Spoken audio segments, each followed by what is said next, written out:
بسم الله الرحمن الرحيم. ألف لام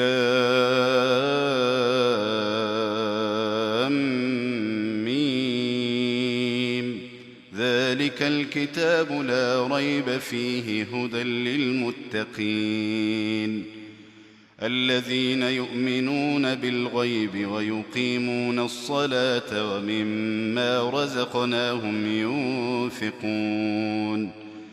والذين يؤمنون بما أنزل إليك وما أنزل من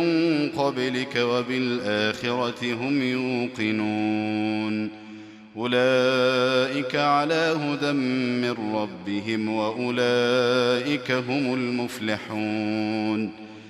إن الذين كفروا سواء عليهم أأنذرتهم أم لم تنذرهم لا يؤمنون. ختم الله على قلوبهم وعلى سمعهم وعلى أبصارهم غشاوة ولهم عذاب عظيم. ومن الناس من يقول آمنا بالله وباليوم الآخر وما هم بمؤمنين يخادعون الله والذين آمنوا وما يخدعون إلا أنفسهم وما يشعرون. في قلوبهم مرض فزادهم الله مرضا ولهم عذاب أليم بما كانوا يكذبون.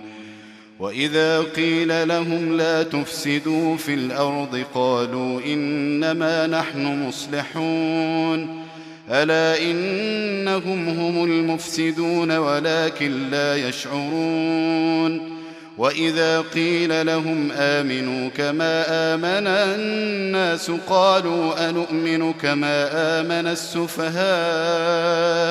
ألا إنهم هم السفهاء ولكن لا يعلمون. وإذا لقوا الذين آمنوا قالوا آمنا وإذا خلوا إلى شياطينهم قالوا إنا معكم إنما نحن مستهزئون الله يستهزئ بهم ويمدهم في طغيانهم يعمهون. أولئك الذين اشتروا الضلالة بالهدى فما ربحت تجارتهم وما كانوا مهتدين. مثلهم كمثل الذي استوقد نارا فلما أضاءت ما حوله ذهب الله بنورهم وتركهم في ظلمات لا يبصرون صم بكم عمي فهم لا يرجعون. أو كصيب من السماء فيه ظلمات ورعد وبرق يجعلون أصابعهم في آذانهم من الصواعق حذر الموت والله محيط بالكافرين. يكاد البرق يخطف أبصارهم كلما أضاء لهم مشوا فيه وإذا أظلم عليهم قاموا ولو شاء الله لذهب بسمعهم وأبصارهم إن الله على كل شيء قدير. يا أيها الناس اعبدوا ربكم الذي خلقكم والذين من قبلكم لعلكم تتقون الذي جعل لكم الأرض فراشا والسماء بناء وأنزل من السماء ماء فأخرج به من الثمرات رزقا لكم فلا تجعلوا لله أندادا وأنتم تعلمون. وإن كنتم في ريب مما نزلنا على عبدنا فأتوا بسورة من مثله ودعوا شهداءكم من دون الله إن كنتم صادقين فإن لم تفعلوا ولن تفعلوا فاتقوا النار التي وقودها الناس والحجارة أعدت للكافرين وبشر الذين آمنوا وعملوا الصالحات أن لهم جنات تجري من تحتها الأنهار كلما رزقوا منها من ثمرة رزقا قالوا هذا الذي رزقنا من قبل وأتوا به متشابها ولهم فيها أزواج مطهرة وهم فيها خالدون إن الله لا يستحيي أن يضرب مثلا ما بعوضة فما فوقها فأما الذين آمنوا فيعلمون أنه الحق من ربهم وأما الذين كفروا فيقولون ماذا أراد الله بهذا مثلا يضل به كثيرا ويهدي به كثيرا وما يضل به إلا الفاسقين الذين ينقضون عهد الله من بعد ميثاقه ويقطعون ما أمر الله به أن يوصل ويفسدون في الأرض أولئك هم الخاسرون كيف تكفرون بالله وكنتم أمواتا فأحياكم ثم يميتكم ثم يحييكم ثم إليه ترجعون هو الذي خلق لكم ما في الأرض جميعا ثم استوى إلى السماء فسواهن 7 سماوات وهو بكل شيء عليم وإذ قال ربك للملائكة إني جاعل في الأرض خليفة قالوا أتجعل فيها من يفسد فيها ويسفك الدماء ونحن نسبح بحمدك ونقدس لك قال إني أعلم ما لا تعلمون وعلم آدم الأسماء كلها ثم عرضهم على الملائكة فقال أنبئوني بأسماء هؤلاء إن كنتم صادقين قالوا سبحانك لا علم لنا إلا ما علمتنا إنك أنت العليم الحكيم قال يا آدم أنبئهم بأسمائهم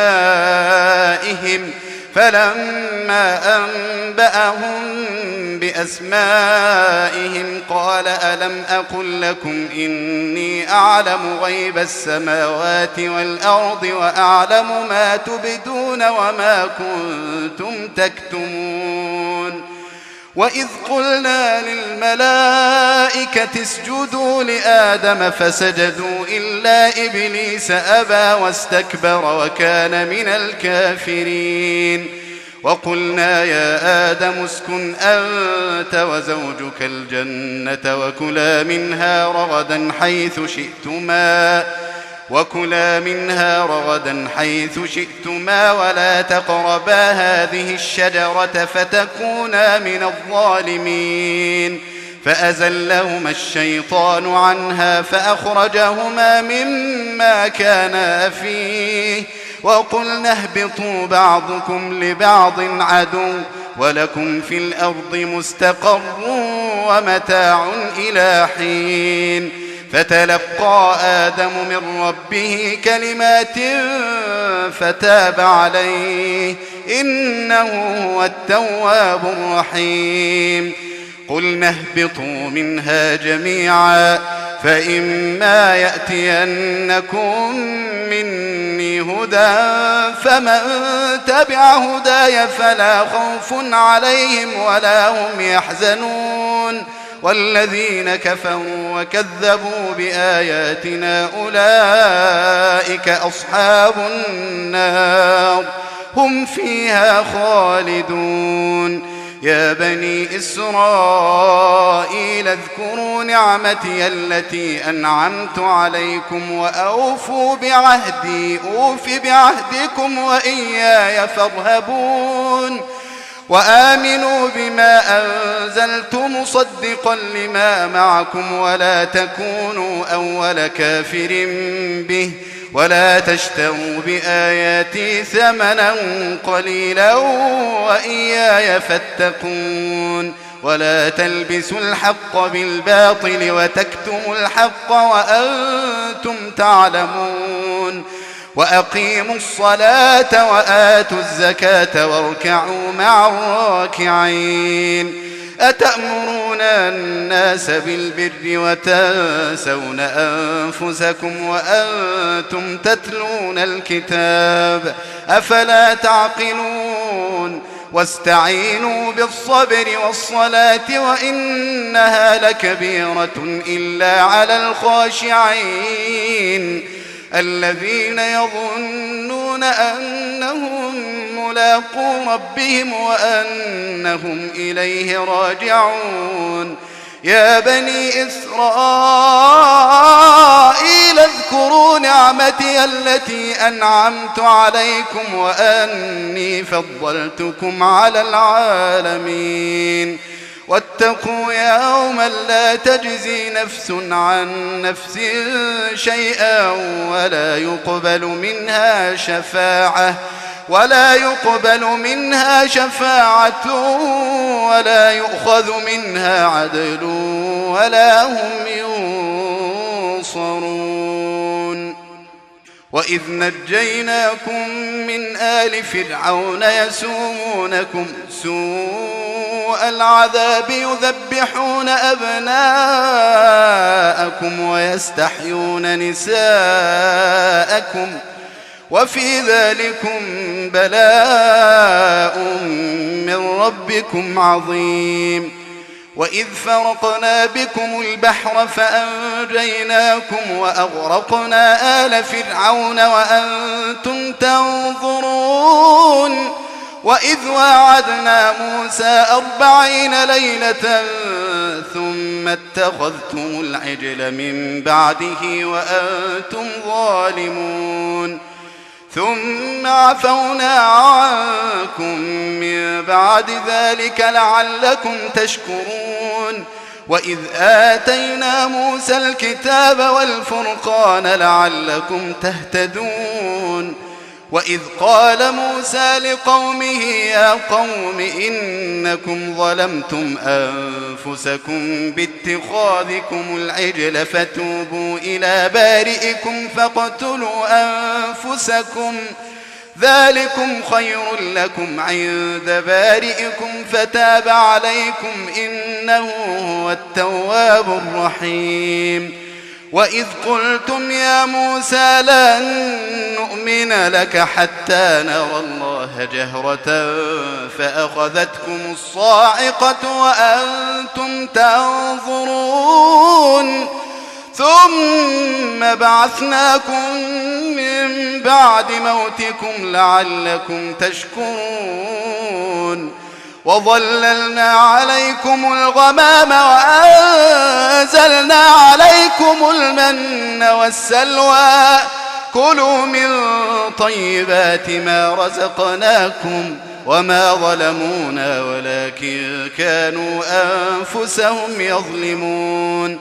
وإذ قلنا ادخلوا هذه القرية فكلوا منها حيث شئتم رغدا وادخلوا الباب سجدا وقولوا حطة نغفر لكم خطاياكم وسنزيد المحسنين. فبدل الذين ظلموا قولا غير الذي قيل لهم فأنزلنا على الذين ظلموا رجزا من السماء بما كانوا يفسقون. وإذ وإذ استسقى موسى لقومه فقلنا اضرب بعصاك الحجر فانفجرت منه 12 عينا قد علم كل أناس مشربهم كلوا واشربوا من رزق الله ولا تعثوا في الأرض مفسدين وإذ قلتم يا موسى لن نصبر على طعام واحد فادع لنا ربك يخرج لنا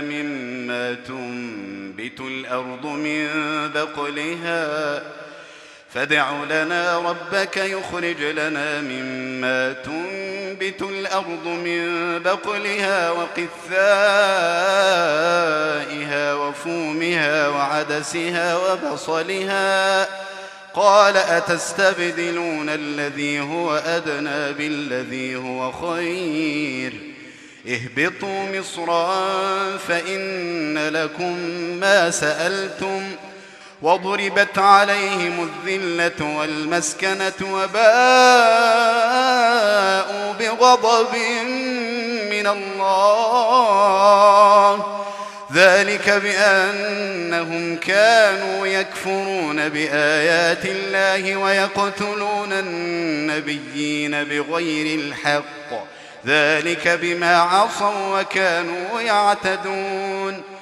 إن الذين آمنوا والذين هادوا والنصارى والصابئين من آمن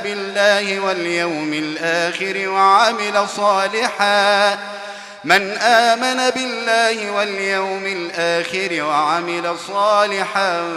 فلهم أجرهم عند ربهم ولا خوف عليهم ولا هم يحزنون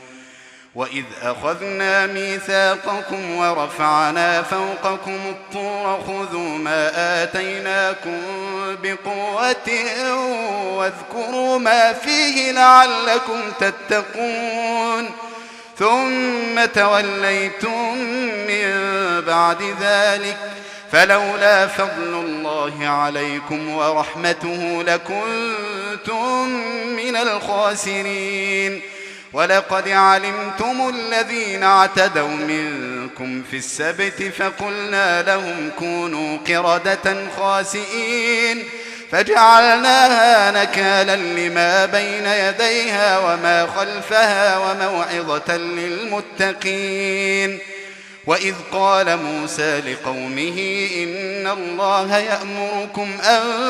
تذبحوا بقرة قالوا أتتخذنا هزوا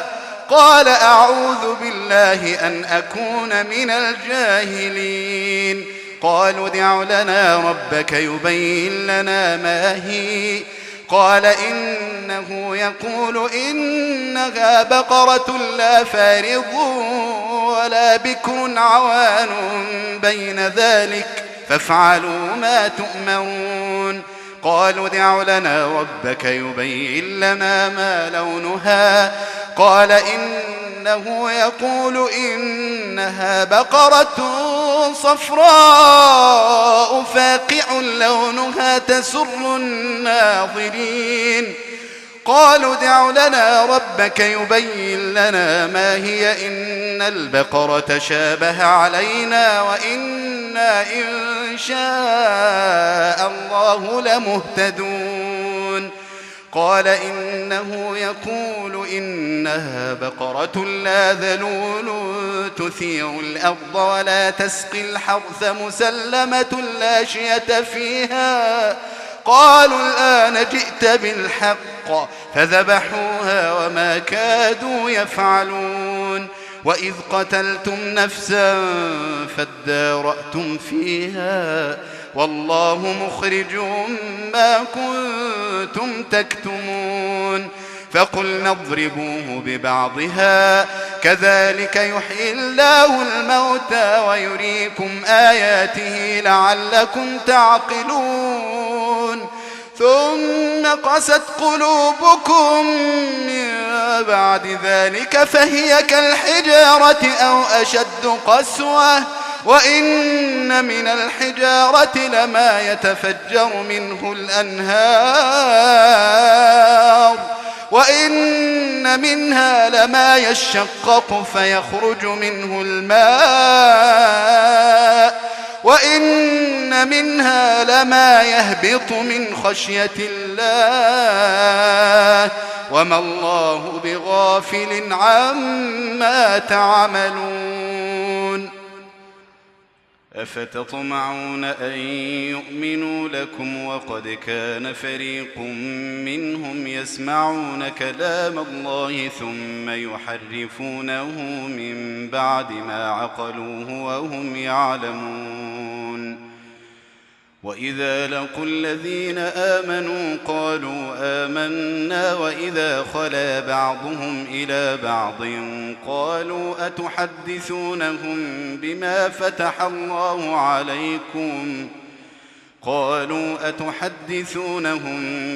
فتح الله عليكم ليحاجوكم به عند ربكم أفلا تعقلون أولا يعلمون أن الله يعلم ما يسرون وما يعلنون ومنهم أميون لا يعلمون الكتاب إلا أماني وإن هم إلا يظنون فويل للذين يكتبون الكتاب بأيديهم ثم يقولون هذا من عند الله ليشتروا به ثمنا قليلا فويل لهم مما كتبت أيديهم وويل لهم مما يكسبون وقالوا لن تمسنا النار إلا أياما معدودة قل أتخذتم عند الله عهدا فلن يخلف الله عهده أم تقولون على الله ما لا تعلمون بلى من كسب سيئة وأحاطت به خطيئته فأولئك أصحاب النار هم فيها خالدون والذين آمنوا وعملوا الصالحات أولئك أصحاب الجنة هم فيها خالدون وإذ أخذنا ميثاق بني إسرائيل لا تعبدون إلا الله وبالوالدين إحسانا وذي القربى واليتامى والمساكين وقولوا للناس حسنا وأقيموا الصلاة وآتوا الزكاة ثم توليتم إلا قليلا منكم وأنتم معرضون وإذ أخذنا ميثاقكم لا تسفكون دماءكم ولا تخرجون أنفسكم من دياركم ثم أقررتم وأنتم تشهدون ثم أنتم هؤلاء تقتلون أنفسكم وتخرجون فريقا منكم من ديارهم تظاهرون عليهم بالإثم والعدوان وإن يأتوكم أسارى تفادوهم وهو محرم عليكم إخراجهم أفتؤمنون ببعض الكتاب وتكفرون ببعض فما جزاء من يفعل ذلك منكم إلا خزي في الحياة الدنيا ويوم القيامة يردون إلى أشد العذاب وما الله بغافل عما تعملون أولئك الذين اشتروا الحياة الدنيا بالآخرة فلا يخفف عنهم العذاب ولا هم ينصرون ولقد آتينا موسى الكتاب وقفينا من بعده بالرسل وآتينا عيسى ابن مريم البينات وأيدناه بروح القدس أفكلما جاءكم رسول بما لا تهوى أنفسكم استكبرتم ففريقا كذبتم وفريقا تقتلون وقالوا قلوبنا غلف بل لعنهم الله بكفرهم فقليلا ما يؤمنون ولما جاءهم كتاب من عند الله مصدق لما معهم وكانوا من قبل يستفتحون على الذين كفروا فلما جاءهم ما عرفوا كفروا به فلعنة الله على الكافرين بئس ما اشتروا به أنفسهم أن يكفروا بما أنزل الله بغيا أن ينزل الله من فضله على من يشاء من عباده فباءوا بغضب على غضب وللكافرين عذاب مهين وإذا قيل لهم آمنوا بما أنزل الله قالوا نؤمن بما أنزل علينا ويكفرون بما وراءه وهو الحق مصدقا لما معهم قل فلم تقتلون أنبياء الله من قبل إن كنتم مؤمنين ولقد جاءكم موسى بالبينات ثم اتخذتم العجل من بعده وأنتم ظالمون وإذ أخذنا ميثاقكم ورفعنا فوقكم الطور خذوا ما آتيناكم بقوة واسمعوا قالوا سمعنا وعصينا وأشربوا في قلوبهم العجل بكفرهم قل بئس ما يأمركم به إيمانكم إن كنتم مؤمنين قل إن كانت لكم الدار الآخرة عند الله خالصة من دون الناس فتمنوا الموت إن كنتم صادقين ولن يتمنوه أبدا بما قدمت أيديهم والله عليم بالظالمين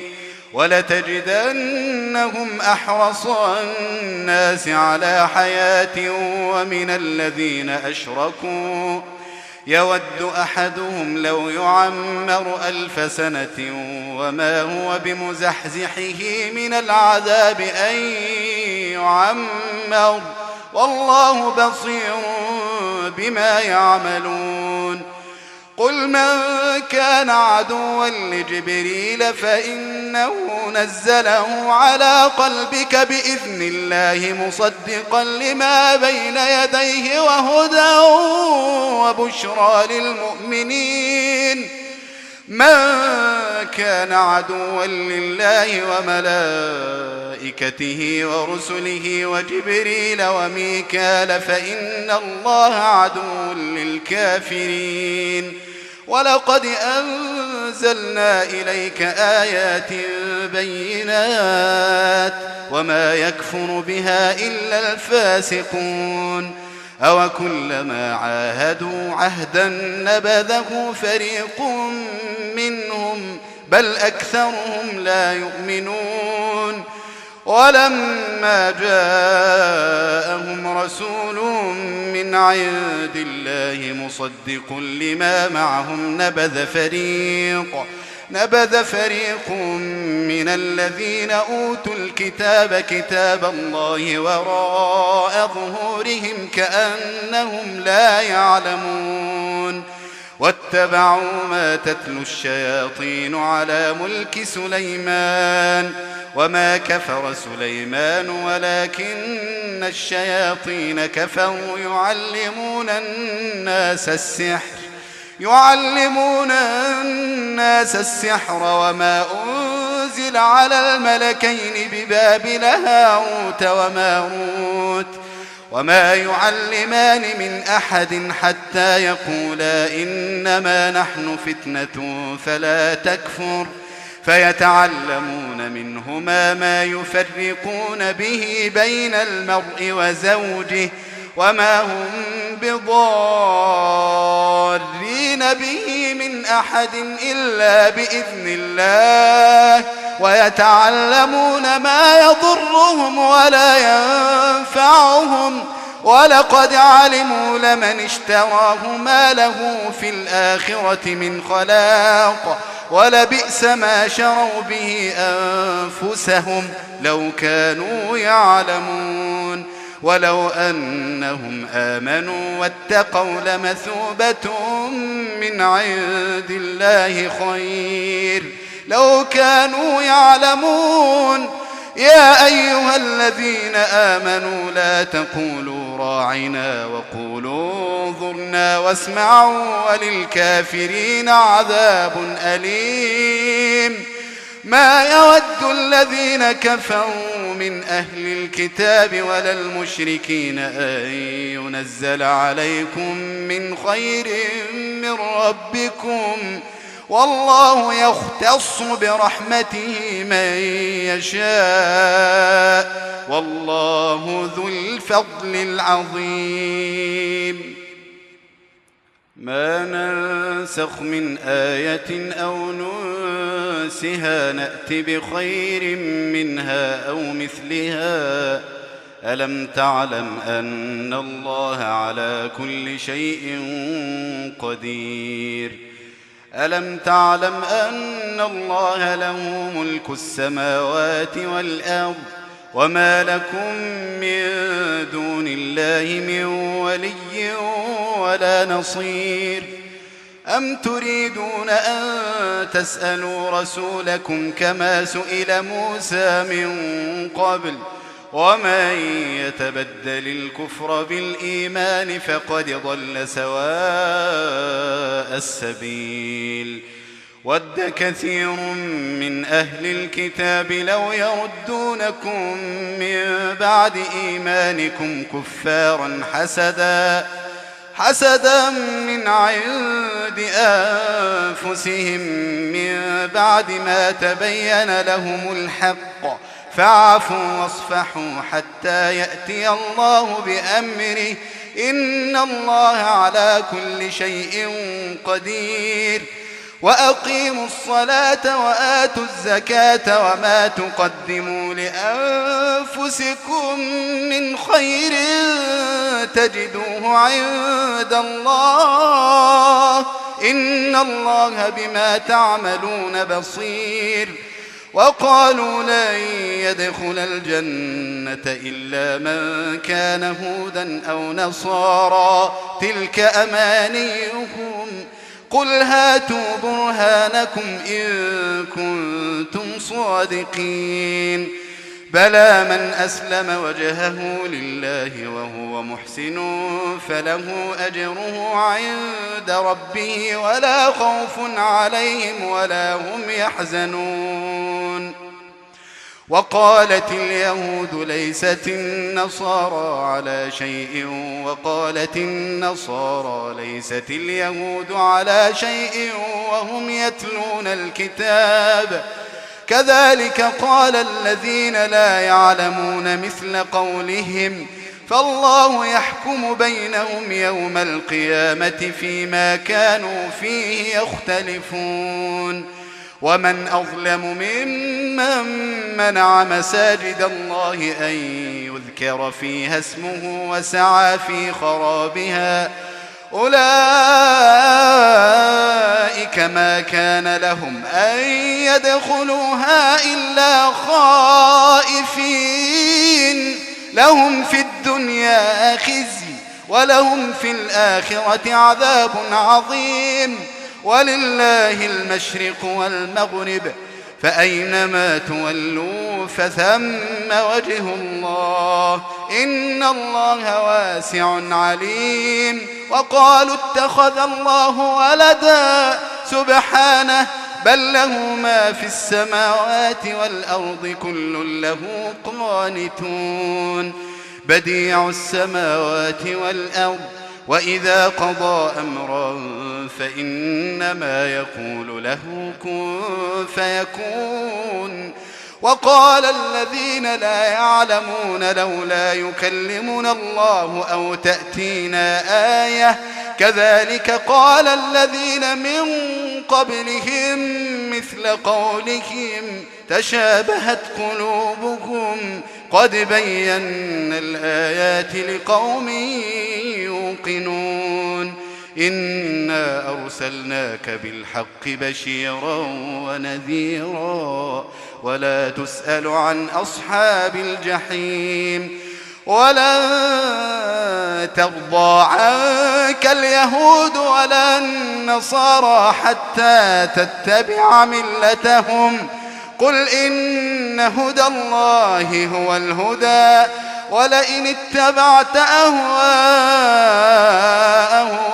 بعد الذي جاءك من العلم ما لك من الله من ولي ولا نصير. الذين آتيناهم الكتاب يتلونه حق تلاوته أولئك يؤمنون به ومن يكفر به فأولئك هم الخاسرون. يا بني إسرائيل اذكروا نعمتي التي أنعمت عليكم وأني فضلتكم على العالمين. واتقوا يوما لا تجزي نفس عن نفس شيئا ولا يقبل منها عدل ولا تنفعها شفاعة ولا هم ينصرون. وإذ ابتلى إبراهيم ربه بكلمات فأتمهن قال إني جاعلك للناس إماما قال ومن ذريتي قال لا ينال عهد الظالمين. وإذ جعلنا البيت مثابة للناس وأمنا واتخذوا من مقام إبراهيم مصلى وعهدنا إلى إبراهيم وإسماعيل أن طهرا بيتي للطائفين والعاكفين والركع السجود. وإذ قال إبراهيم رب اجعل هذا بلدا آمنا وارزق أهله من الثمرات من آمن منهم بالله واليوم الآخر قال ومن كفر فأمتعه قليلا ثم أضطره إلى عذاب النار وبئس المصير. وإذ يرفع إبراهيم القواعد من البيت وإسماعيل ربنا تقبل منا إنك أنت السميع العليم.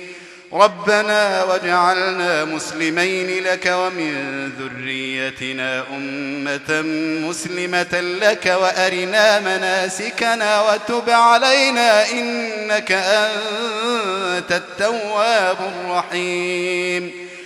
ربنا وابعث فيهم رسولا منهم يتلو عليهم آياتك ويعلمهم الكتاب والحكمة ويزكيهم إنك أنت العزيز الحكيم. ومن يرغب عن ملة إبراهيم إلا من سفه نفسه ولقد اصطفيناه في الدنيا وإنه في الآخرة لمن الصالحين. إذ قال له ربه أسلم قال أسلمت لرب العالمين ووصى بها إبراهيم بنيه ويعقوب يا بني إن الله اصطفى لكم الدين فلا تموتن إلا وأنتم مسلمون أم كنتم شهداء إذ حضر يعقوب الموت إذ قال لبنيه ما تعبدون من بعدي قالوا نعبد إلهك وإله آبائك إبراهيم وإسماعيل وإسحاق إلها واحدا ونحن له مسلمون تلك أمة قد خلت لها ما كسبت ولكم ما كسبتم ولا تسألون عما كانوا يعملون وقالوا كونوا هودا أو نصارى تهتدوا قل بل ملة إبراهيم حنيفا وما كان من المشركين قولوا آمنا بالله وما أنزل إلينا وما أنزل إلى إبراهيم وإسماعيل وإسحاق ويعقوب والأسباط وما أوتي موسى وعيسى وما أوتي النبيون من ربهم لا نفرق بين أحد منهم ونحن له مسلمون فإن آمنوا بمثل ما آمنتم به فقد اهتدوا وإن تولوا فإنما هم في شقاق فسيكفيكهم الله وهو السميع العليم صبغة الله ومن أحسن من الله صبغة ونحن له عابدون قل أتحاجوننا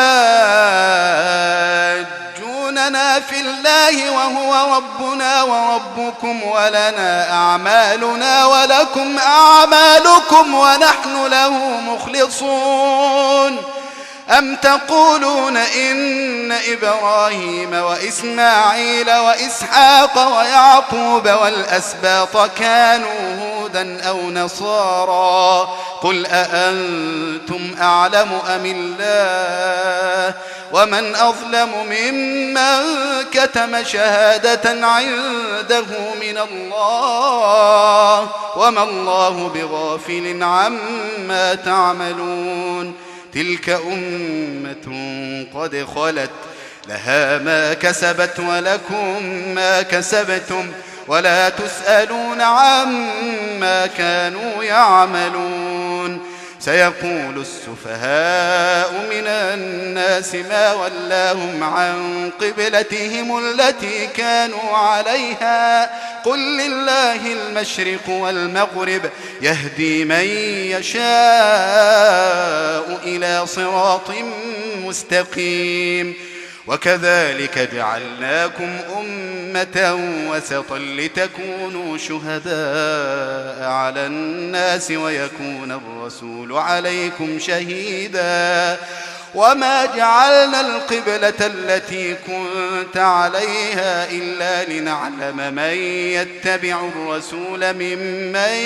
ينقلب على عقبيه وإن كانت لكبيرة إلا على الذين هدى الله وما كان الله ليضيع إيمانكم إن الله بالناس لرؤوف رحيم قد نرى تقلب وجهك في السماء فلنولينك قبلة ترضاها فول وجهك شطر المسجد الحرام وحيث ما كنتم فولوا وجوهكم شطره وإن الذين أوتوا الكتاب ليعلمون أنه الحق من ربهم وما الله بغافل عما يعملون ولئن أتيت الذين أوتوا الكتاب بكل آية ما تبعوا قبلتك وما أنت بتابع قبلتهم وما بعضهم بتابع قبلة بعض ولئن اتبعت أهواءهم من بعد ما جاءك من العلم إنك إذا لمن الظالمين الذين آتيناهم الكتاب يعرفونه كما يعرفون أبناءهم وإن فريقا منهم ليكتمون الحق وهم يعلمون الحق من ربك فلا تكونن من الممترين ولكل وجهة هو موليها فاستبقوا الخيرات أينما تكونوا يأت بكم الله جميعا إن الله على كل شيء قدير ومن حيث خرجت فول وجهك شطر المسجد الحرام وإنه للحق من ربك وما الله بغافل عما تعملون ومن حيث خرجت فول وجهك شطر المسجد الحرام وحيث ما كنتم فولوا وجوهكم شطره لئلا يكون للناس عليكم حجة إلا الذين ظلموا منهم فلا تخشوهم واخشوني ولأتم نعمتي عليكم ولعلكم تهتدون كما أرسلنا فيكم رسولا منكم يتلو عليكم آياتنا ويزكيكم ويعلمكم الكتاب والحكمة ويعلمكم ما لم تكونوا تعلمون فاذكروني أذكركم واشكروا لي ولا تكفرون يا أيها الذين آمنوا استعينوا بالصبر والصلاة إن الله مع الصابرين ولا تقولوا لمن يقتل في سبيل الله أموات بل أحياء ولكن لا تشعرون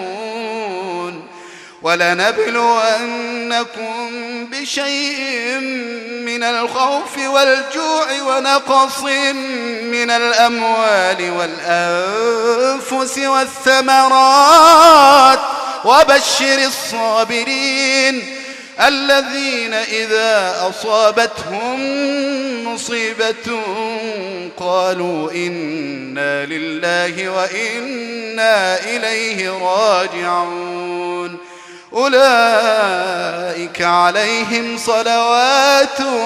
من ربهم ورحمة وأولئك هم المهتدون إن الصفا والمروة من شعائر الله فمن حج البيت أو اعتمر فلا جناح عليه أن يطوف بهما ومن تطوع خيرا فإن الله شاكر عليم إن الذين يكتمون ما أنزلنا من البينات والهدى من بعد ما بيناه للناس في الكتاب أولئك يلعنهم الله ويلعنهم اللاعنون إلا الذين تابوا وأصلحوا وبينوا فأولئك أتوب عليهم وأنا التواب الرحيم إن الذين كفروا وماتوا وهم كفار أولئك عليهم لعنة الله والملائكة والناس أجمعين خالدين فيها لا يخفف عنهم العذاب ولا هم ينظرون وإلهكم إله واحد لا إله إلا هو الرحمن الرحيم إن في خلق السماوات والأرض واختلاف الليل والنهار والفلك التي تجري في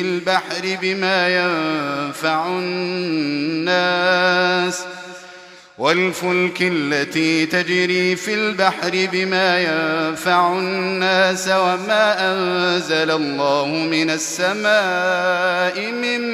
ماء فأحيا به الأرض بعد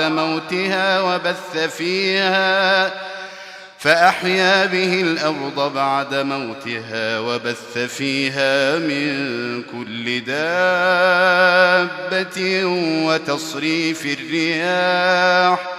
وتصريف الرياح والسحاب المسخر بين السماء والأرض لآيات لقوم يعقلون ومن الناس من يتخذ من دون الله أندادا يحبونهم كحب الله والذين آمنوا أشد حبا لله ولو يرى الذين ظلموا إذ يرون العذاب أن القوة لله جميعا وأن الله شديد العذاب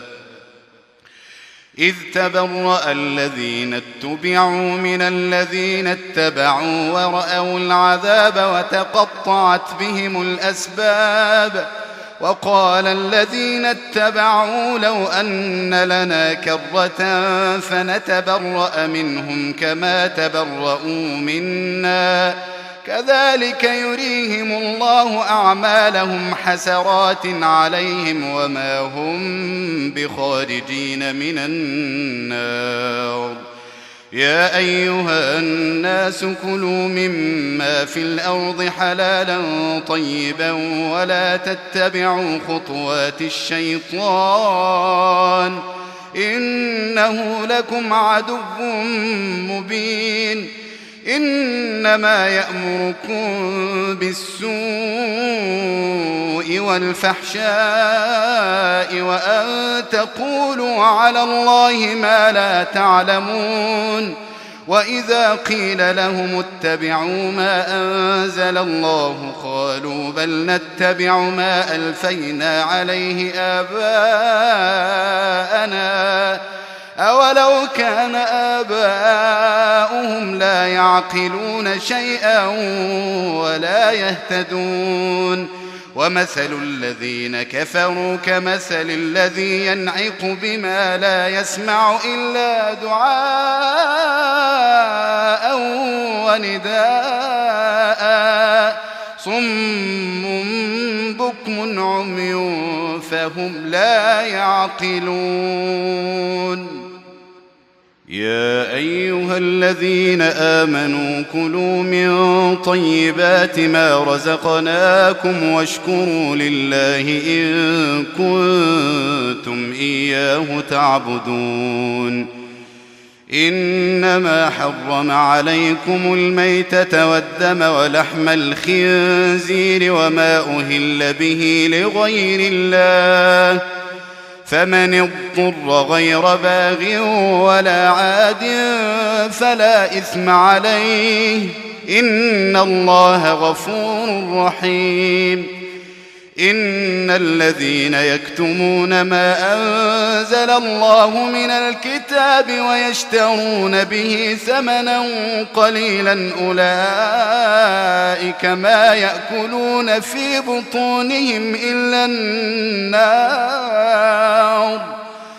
أولئك ما يأكلون في بطونهم إلا النار ولا يكلمهم الله يوم القيامة ولا يزكيهم ولهم عذاب أليم أولئك الذين اشتروا الضلالة بالهدى والعذاب بالمغفرة فما أصبرهم على النار ذلك بأن الله نزل الكتاب بالحق وإن الذين اختلفوا في الكتاب لفي شقاق بعيد. ليس البر أن تولوا وجوهكم قبل المشرق والمغرب ولكن البر من آمن بالله واليوم الآخر والملائكة والكتاب والنبيين وآتى المال على حبه ذوي القربى واليتامى والمساكين وابن السبيل والسائلين وفي الرقاب وأقام الصلاة وآتى الزكاة والموفون بعهدهم إذا عاهدوا والصابرين في البأساء والضراء وحين البأس أولئك الذين صدقوا وأولئك هم المتقون. يا أيها الذين آمنوا كتب عليكم القصاص في القتلى الحر بالحر والعبد بالعبد والأنثى بالأنثى فمن عفي له من أخيه شيء فاتباع بالمعروف وأداء إليه بإحسان ذلك تخفيف من ربكم ورحمة فمن اعتدى بعد ذلك فله عذاب أليم. ولكم في القصاص حياة يا أولي الألباب لعلكم تتقون. كتب عليكم إذا حضر أحدكم الموت إن ترك خيرا الوصية للوالدين والأقربين بالمعروف حقا على المتقين فمن بدله بعدما سمعه فإنما إثمه على الذين يبدلونه إن الله سميع عليم. فمن خاف من موص جنفا أو إثما فأصلح بينهم فلا إثم عليه إن الله غفور رحيم. يا أيها الذين آمنوا كتب عليكم الصيام كما كتب على الذين من قبلكم لعلكم تتقون أياما معدودات فمن كان منكم مريضا أو على سفر فعدة من أيام أخر وعلى الذين يطيقونه فدية طعام مسكين فمن تطوع خيرا فهو خير له وأن تصوموا خير لكم إن كنتم تعلمون. شهر رمضان الذي أنزل فيه القرآن هدى للناس وبينات من الهدى والفرقان فمن شهد منكم الشهر فليصمه ومن كان مريضا أو على سفر فعدة من أيام أخر يريد الله بكم اليسر ولا يريد بكم العسر ولتكملوا العدة ولتكبروا الله على ما هداكم ولعلكم تشكرون. وإذا سألك عبادي عني فإني قريب أجيب دعوة الداع إذا دعان فليستجيبوا لي وليؤمنوا بي لعلهم يرشدون. أحل لكم ليلة الصيام الرفث إلى نسائكم هن لباس لكم وأنتم لباس لهن علم الله أنكم كنتم تختانون أنفسكم فتاب عليكم وعفى عنكم فالآن باشروهن وابتغوا ما كتب الله لكم وكلوا واشربوا حتى يتبين لكم الخيط الأبيض من الخيط الأسود من الفجر ثم أتموا الصيام إلى الليل ولا تباشروهن وأنتم عاكفون في المساجد تلك حدود الله فلا تقربوها كذلك يبين الله آياته للناس لعلهم يتقون ولا تأكلوا أموالكم بينكم بالباطل وتدلوا بها إلى الحكام لتأكلوا فريقا من أموال الناس بالإثم وأنتم تعلمون يسألونك عن الأهلة قل هي مواقيت للناس والحج وليس البر بأن تأتوا البيوت من ظهورها ولكن البر من اتقى وأتوا البيوت من أبوابها واتقوا الله لعلكم تفلحون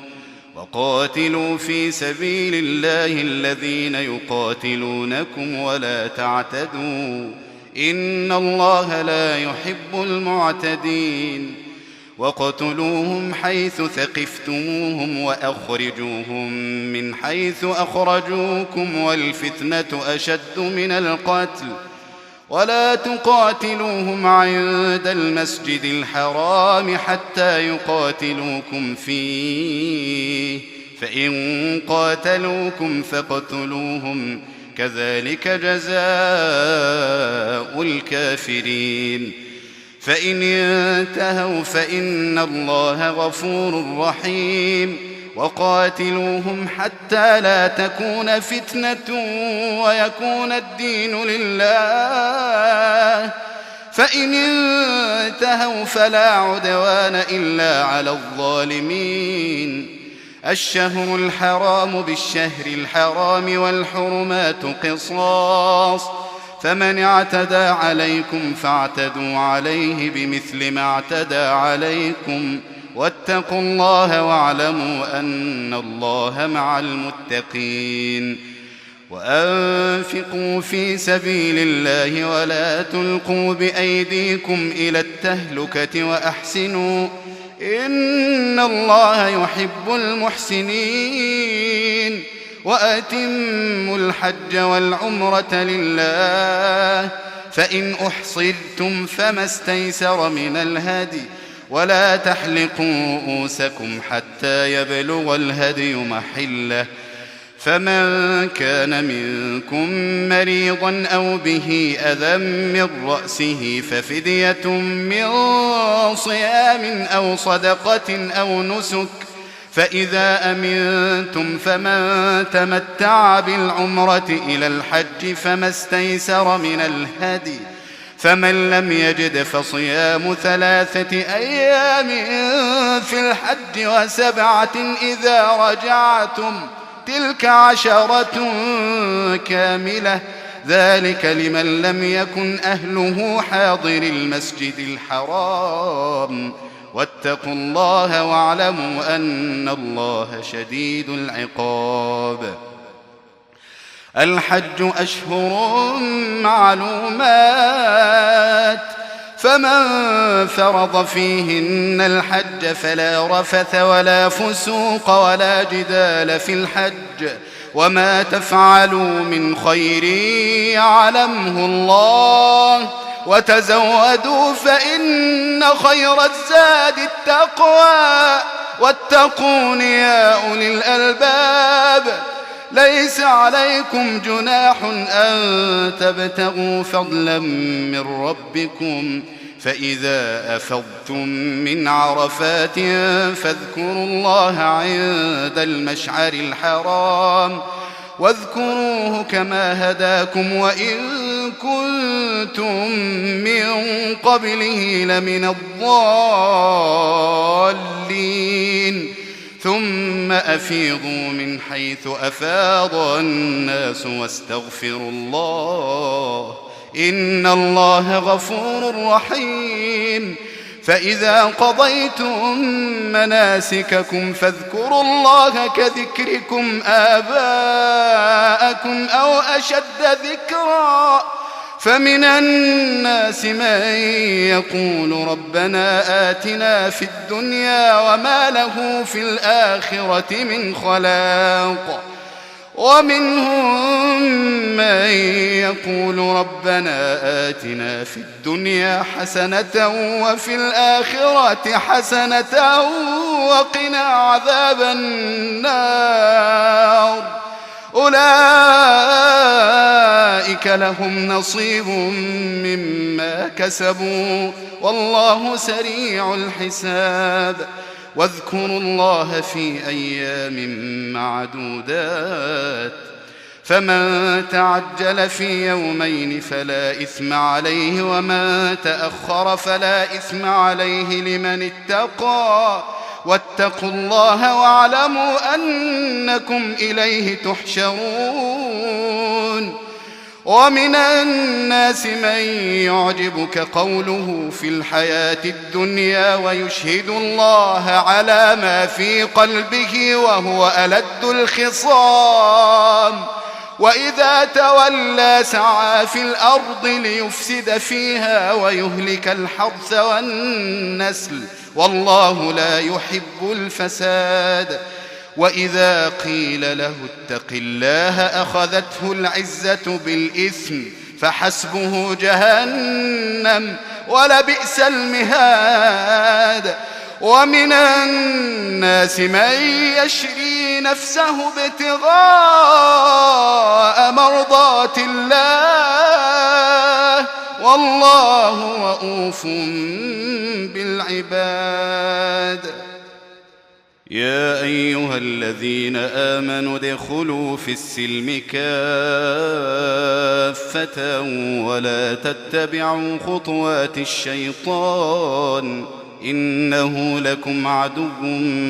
مبين فإن زللتم من بعد ما جاءتكم البينات فاعلموا أن الله عزيز حكيم هل ينظرون إلا أن يأتيهم الله في ظلل من الغمام والملائكة وقضي الأمر وإلى الله ترجع الأمور سل بني إسرائيل كم آتيناهم من آية بينة ومن يبدل نعمة الله من بعد ما جاءته فإن الله شديد العقاب زين للذين كفروا الحياة الدنيا ويسخرون من الذين آمنوا والذين اتقوا فوقهم يوم القيامة والله يرزق من يشاء بغير حساب كان الناس أمة واحدة فبعث الله النبيين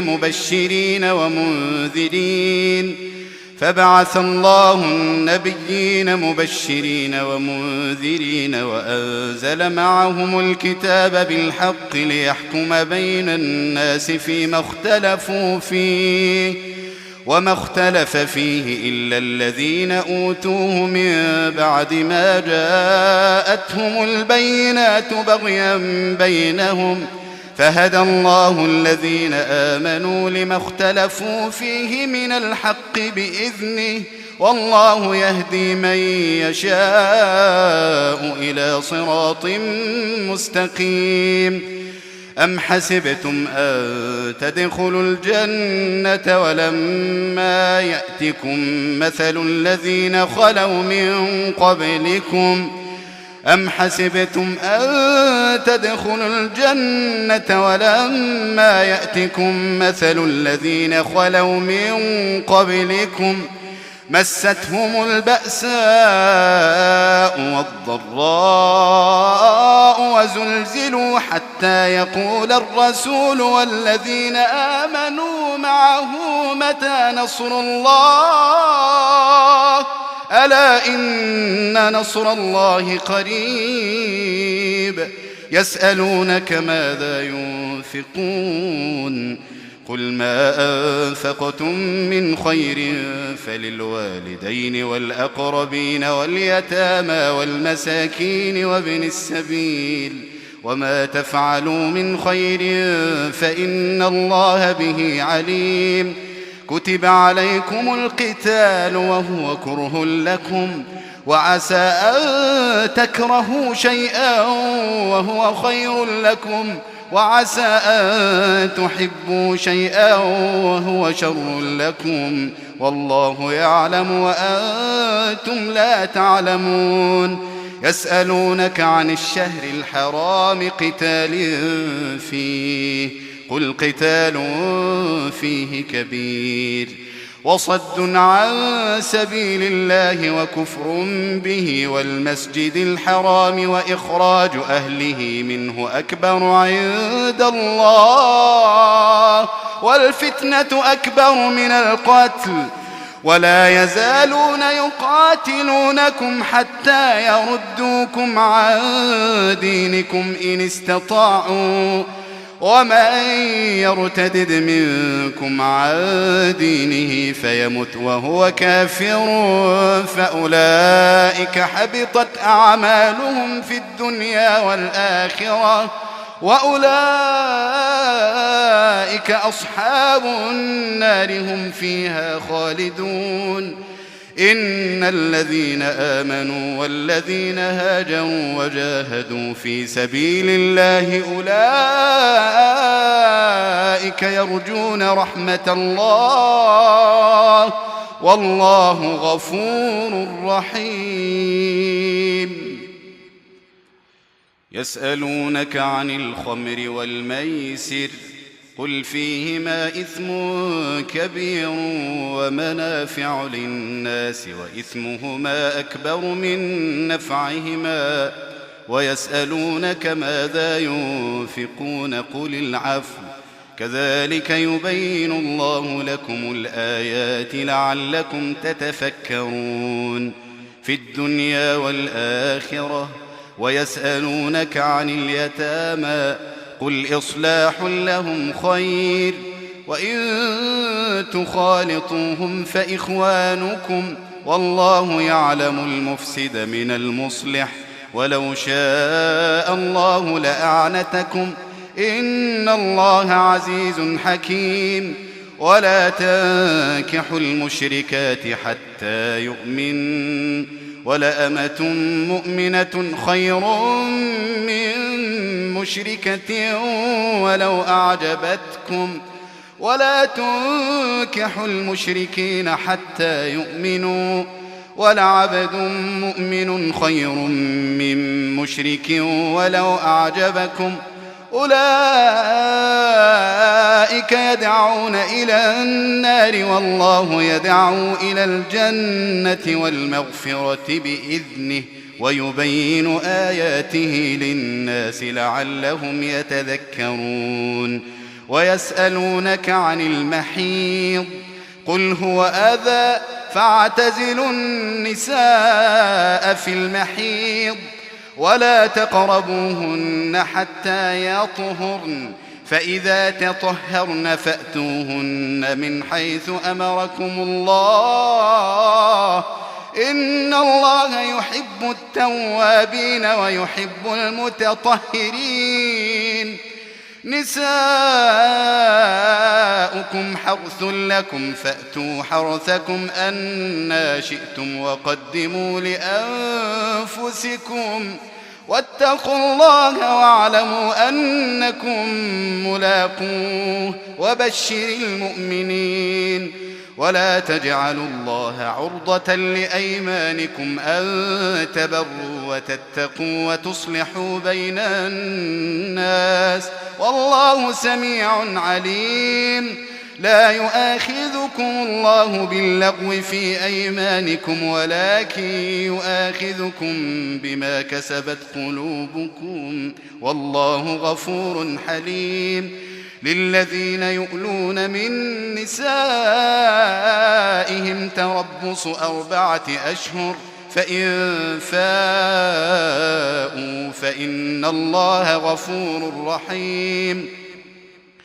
وإن عزموا الطلاق فإن الله سميع عليم والمطلقات يتربصن بأنفسهن 3 قروء ولا يحل لهن أن يكتمن ما خلق الله في أرحامهن إن كن يؤمن بالله واليوم الآخر وبعولتهن أحق بردهن في ذلك إن أرادوا إصلاحا ولهن مثل الذي عليهن بالمعروف وللرجال عليهن درجة والله عزيز حكيم. الطلاق 2 فإمساك بمعروف أو تسريح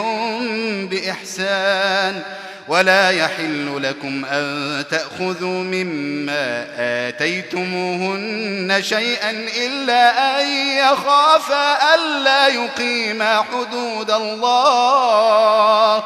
فإن خفتم ألا يقيما حدود الله فلا جناح عليهما فيما افتدت به تلك حدود الله فلا تعتدوها ومن يتعد حدود الله فأولئك هم الظالمون. فإن طلقها فلا تحل له من بعد حتى تنكح زوجا غيره فإن طلقها فلا جناح عليهما أن يتراجعا إن ظنا أن يقيما حدود الله وتلك حدود الله يبينها لقوم يعلمون.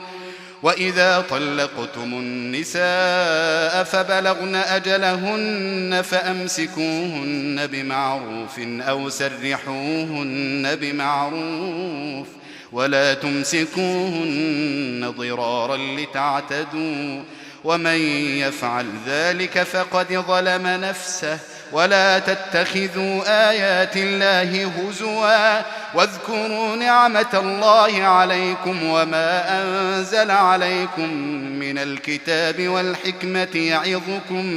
به واتقوا الله واعلموا أن الله بكل شيء عليم. وإذا طلقتم النساء فبلغن أجلهن فلا تعضلوهن أن ينكحن أزواجهن إذا تراضوا بينهم بالمعروف ذلك يوعظ به من كان منكم يؤمن بالله واليوم الآخر ذلكم أزكى لكم وأطهر والله يعلم وأنتم لا تعلمون. والوالدات يرضعن أولادهن حولين كاملين لمن أراد أن يتم الرضاعة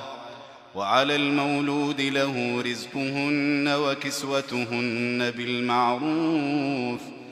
لا تكلف نفس إلا وسعها لا تضار والدة بولدها ولا مولود له بولده وعلى الوارث مثل ذلك فإن أرادا فصالا عن تراض منهما وتشاور فلا جناح عليهما. وإن أردتم أن تسترضعوا أولادكم فلا جناح عليكم إذا سلمتم ما آتيتم بالمعروف واتقوا الله واعلموا أن الله بما تعملون بصير. والذين يتوفون منكم ويذرون أزواجا يتربصن بأنفسهن 4 أشهر و10 فإذا بلغن أجلهن فلا جناح عليكم فيما فعلن في أنفسهن بالمعروف والله بما تعملون خبير. ولا جناح عليكم فيما عرضتم أردتم به من خطبة النساء أو أكننتم في أنفسكم علم الله أنكم ستذكرونهن ولكن لا تواعدوهن سرا إلا أن تقولوا قولا معروفا ولا تعزموا عقدة النكاح حتى يبلغ الكتاب أجله واعلموا أن الله يعلم ما في أنفسكم فاحذروه واعلموا أن الله غفور حليم. لا جناح عليكم إن طلقتم النساء ما لم تمسوهن أو تفرضوا لهن فريضة ومتعوهن على الموسع قدره وعلى المقتر قدره متاعا بالمعروف حقا على المحسنين.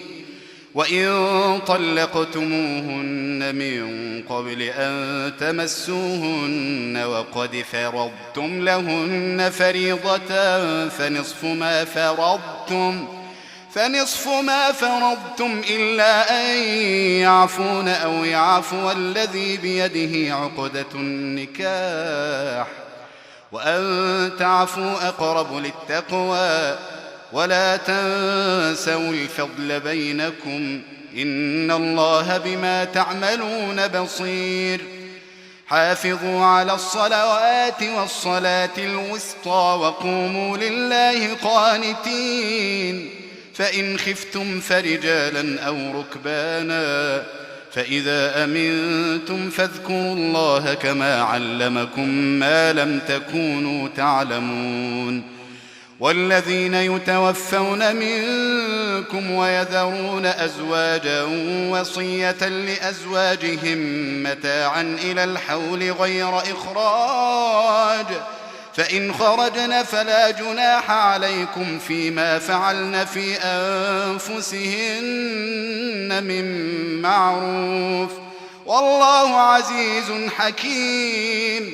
وللمطلقات متاع بالمعروف حقا على المتقين كذلك يبين الله لكم آياته لعلكم تعقلون.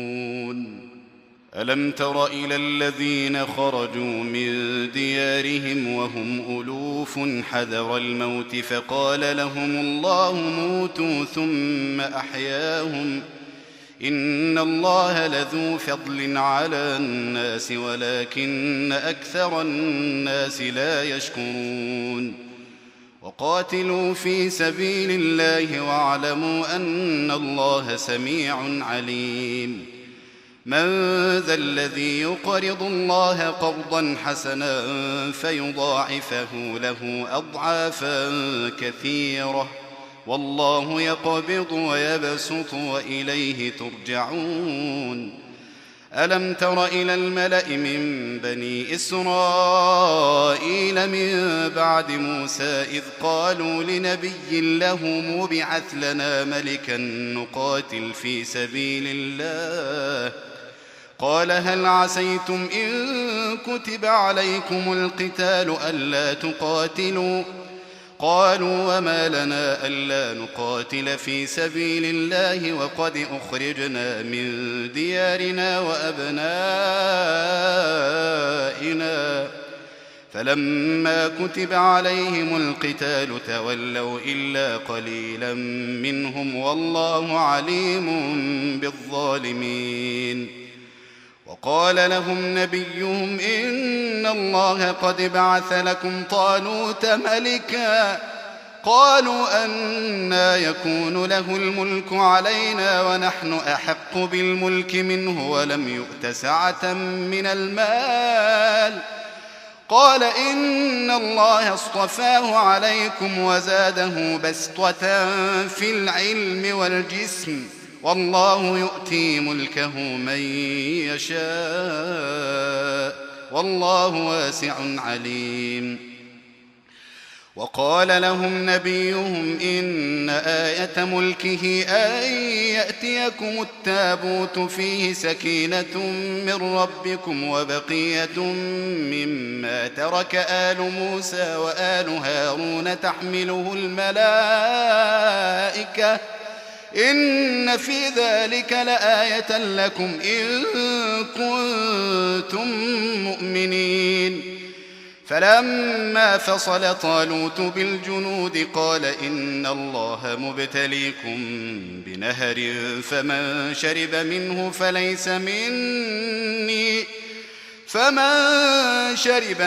فليس مني ومن لم يطعمه فإنه مني إلا من اغترف غرفة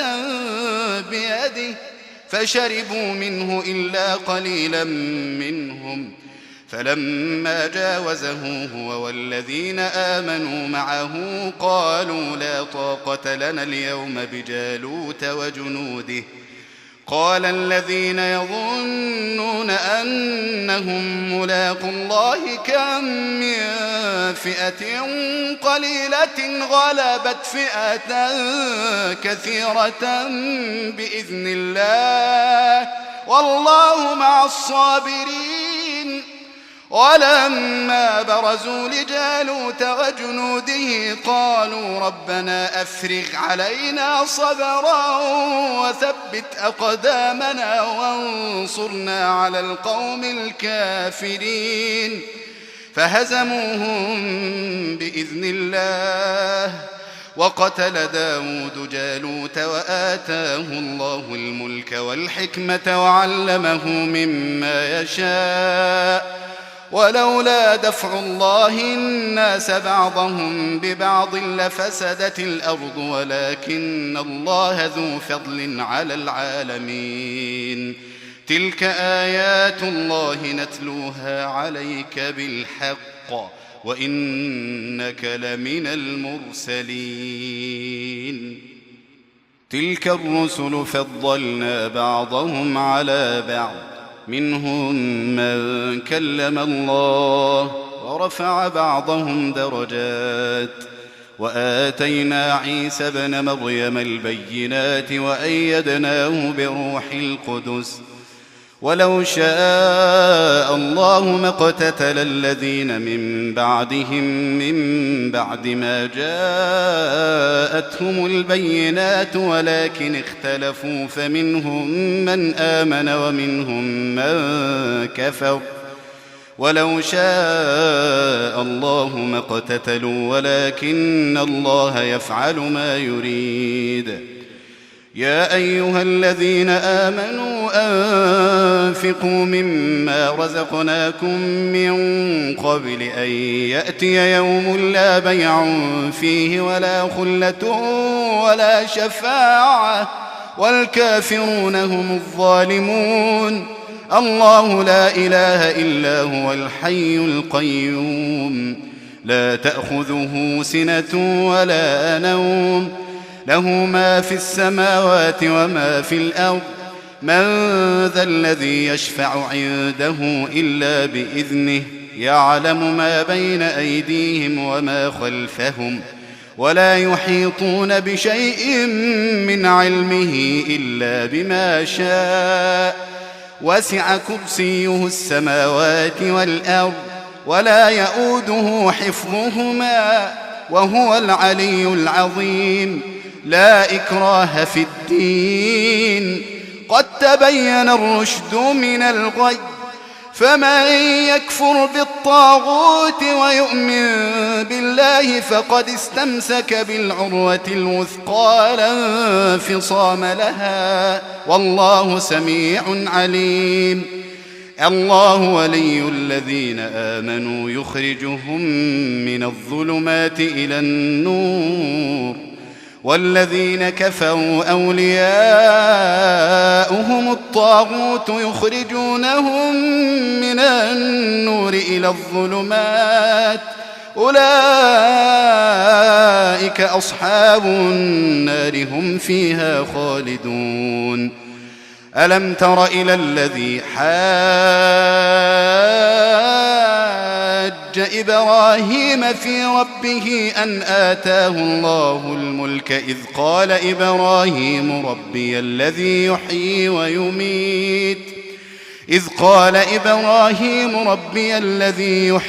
ويميت قال أنا أحيي وأميت.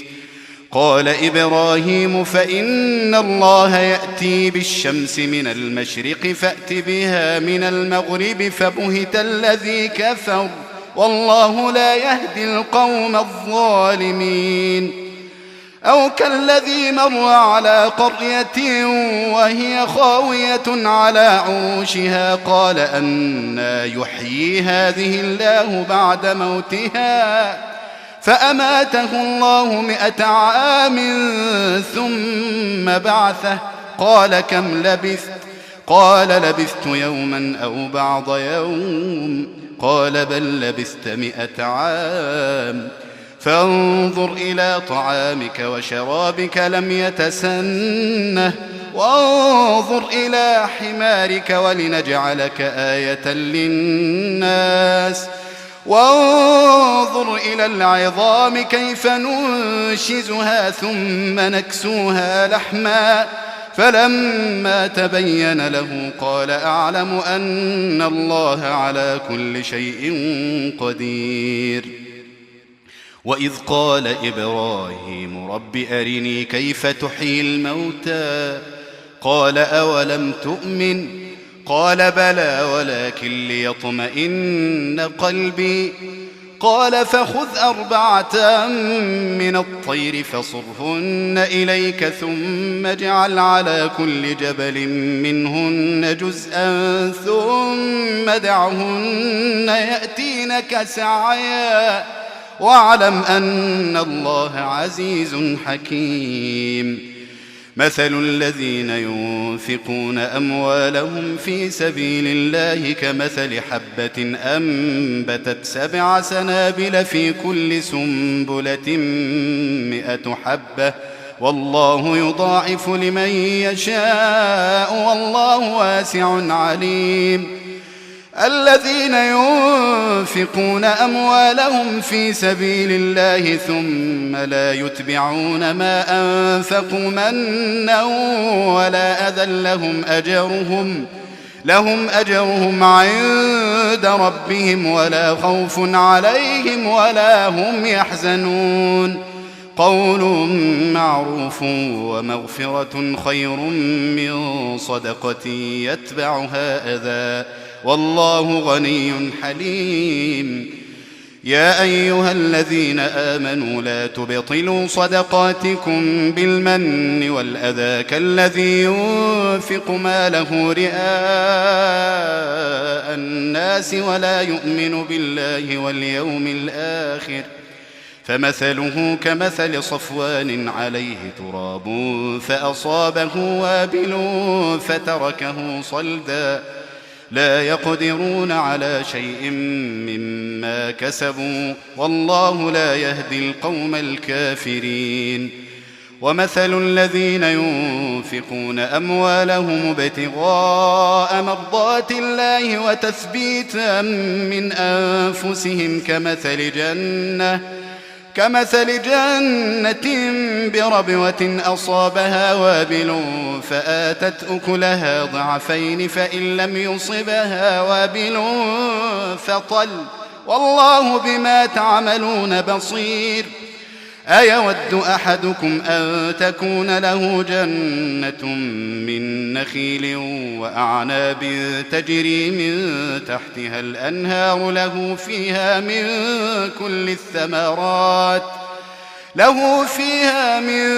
كل الثمرات وأصابه الكبر وله ذرية ضعفاء فأصابها إعصار فيه نار فاحترقت كذلك يبين الله لكم الآيات لعلكم تتفكرون. يا أيها الذين آمنوا أنفقوا من طيبات ما كسبتم ومما أخرجنا لكم من الأرض ولا تيمموا الخبيث منه تنفقون ولستم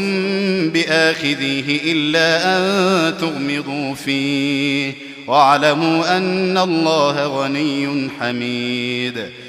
الشيطان يعدكم الفقر ويأمركم بالفحشاء والله يعدكم مغفرة منه وفضلا والله واسع عليم. يؤتي الحكمة من يشاء ومن يؤت الحكمة فقد أوتي خيرا كثيرا وما يذكر إلا أولو الألباب. وما أنفقتم من نفقة أو نذرتم من نذر فإن الله يعلمه وما للظالمين من أنصار. إن تبدوا الصدقات فنعما هي وإن تخفوها وتؤتوها الفقراء فهو خير لكم ويكفر عنكم من سيئاتكم والله بما تعملون خبير. ليس عليك هداهم ولكن الله يهدي من يشاء وما تنفقوا من خير فلأنفسكم وما تنفقون إلا ابتغاء وجه الله وما تنفقوا من خير يوفى إليكم وأنتم لا تظلمون. للفقراء الذين أحصروا في سبيل الله لا يستطيعون ضربا في الأرض يحسبهم الجاهل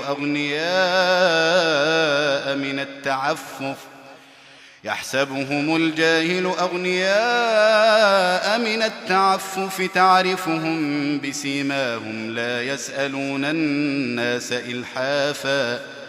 وما تنفقوا من خير فإن الله به عليم. الذين ينفقون أموالهم بالليل والنهار سرا وعلانية فلهم أجرهم عند ربهم ولا خوف عليهم ولا هم يحزنون. الذين يأكلون الربا لا يقومون إلا كما يقوم الذي يتخبطه الشيطان من المس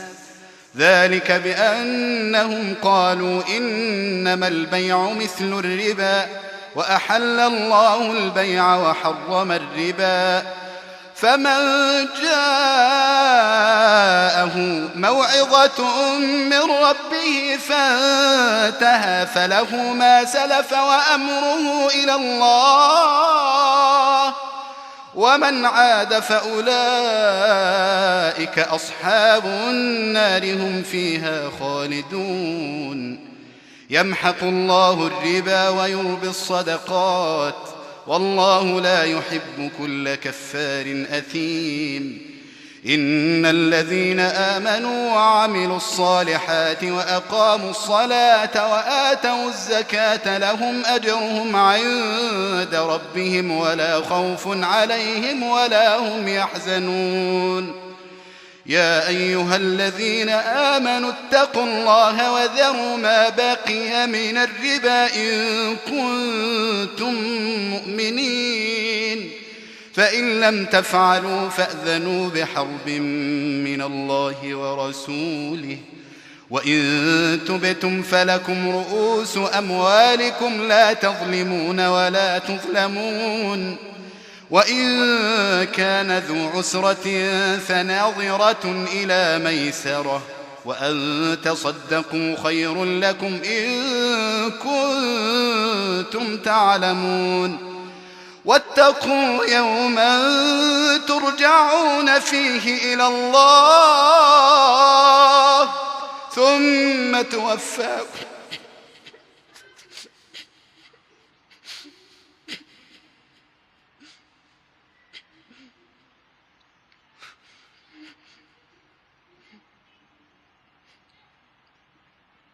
واتقوا يوما ترجعون فيه إلى الله ثم توفى كل نفس ما كسبت وهم لا يظلمون. يا أيها الذين آمنوا إذا تداينتم بدين إلى أجل مسمى فاكتبوه وليكتب بينكم كاتب بالعدل ولا يأب كاتب أن يكتب كما علمه الله فليكتب وليملل الذي عليه الحق وليتق الله ربه ولا يبخس منه شيئا فإن كان الذي عليه الحق سفيها أو ضعيفا أو لا يستطيع أن يمل هو فليملل وليه بالعدل واستشهدوا شهيدين من رجالكم فإن لم يكونا رجلين فرجل وامرأتان ممن ترضون من الشهداء أن تضل إحداهما فتذكر إحداهما الأخرى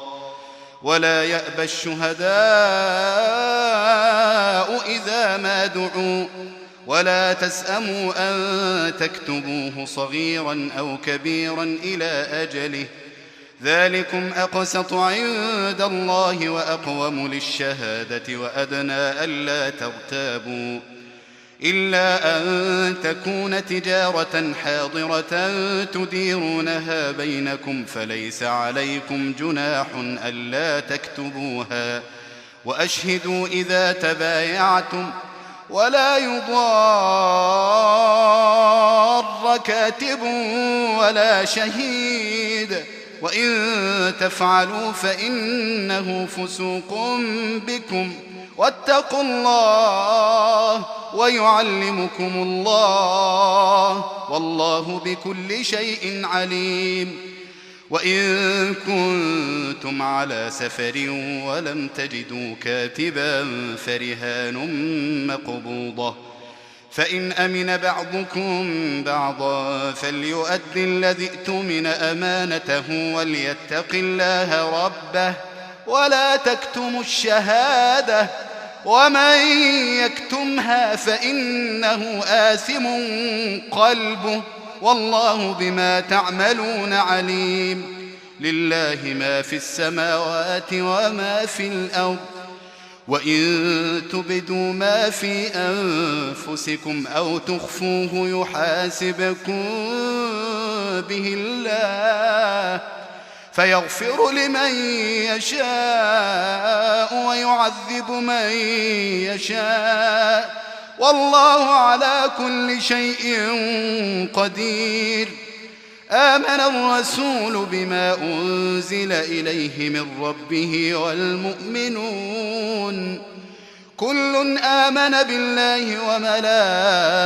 وملائكته وكتبه ورسله لا نفرق بين أحد